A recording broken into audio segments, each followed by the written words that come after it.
गांव के किनारे एक पुराना और वीरान तालाब था जिसे लोग भूतिया तालाब कहते थे। सालों से यह तालाब सुनसान पड़ा था, लेकिन गांव वाले कहते थे कि रात में यहाँ से अजीब आवाजें आती हैं। किसी ने कहा कि तालाब में एक चुड़ैल रहती है जिसे लोग रूपकली कहते हैं। सालों पहले रूपकली को गांव वालों ने झूठे इल्जाम में मारा था और उसकी आत्मा तालाब में समा गई। तभी से गांव के लोग रात में तालाब के पास नहीं जाते। शहर से आए किशोर आदित्य और उसकी दोस्त हरी को यह सब कहानियां मजाक लगी। उन्हें डर नहीं लगता था। एक शाम बारिश के कारण उनकी सड़क बंद हो गई और वे तालाब के पास फंस गए।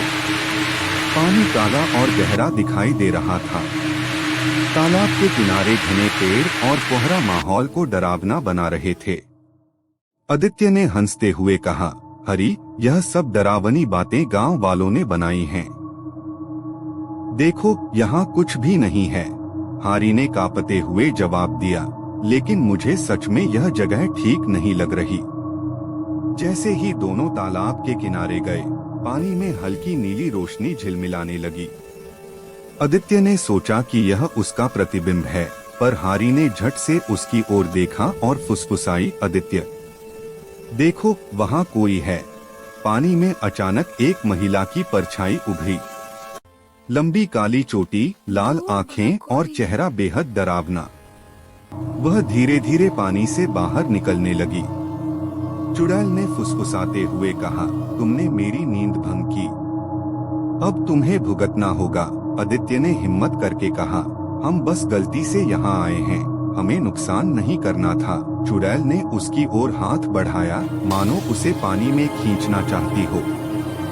हरी ने जोर से आदित्य का हाथ पकड़ लिया और पीछे हट गई। तालाब के चारों ओर पेड़ों की शाखाएं हिलने लगी। पानी में हलचल और अजीब आवाजें उठने लगी। हवा ठंडी और गहरी हो गई। हरी को याद आया कि गांव के बुजुर्ग कहते थे, तालाब की चुड़ैल को दीपक और मंत्र से ही शांत किया जा सकता है। दोनों पास के गांव से दीपक और जड़ी बूटियां लाए। तालाब के किनारे दीपक जलाए और मंत्र पढ़ना शुरू किया। चुड़ैल ने दीपक और मंत्र की आवाज से पीछे हटना शुरू किया। पानी की सतह पर हल्की लाल रोशनी और धुंध फैल गई। उसकी चीखें तालाब के चारों ओर गूंजती रहीं। धीरे धीरे चुड़ैल पानी में समा गई और तालाब शांत हो गया। आदित्य और हरी ने राहत की सांस ली।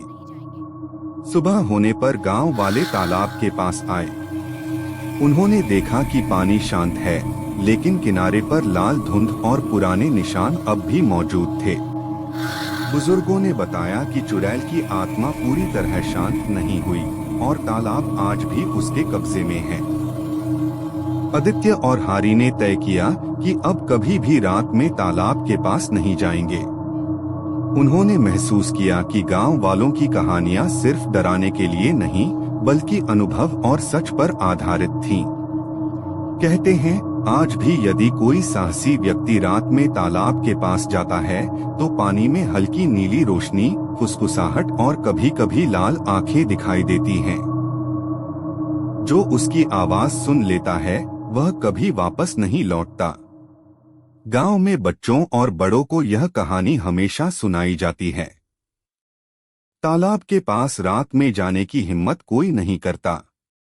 कहते हैं, हवा के हल्के झोंके में किसी ने फुसफुसाते हुए कहा, मेरी नींद मत भंग करो, और यह आवाज सुनते ही लोग भाग जाते हैं, क्योंकि तालाब की चुड़ैल आज भी अपनी ताकत और आतंक के साथ वहां मौजूद है।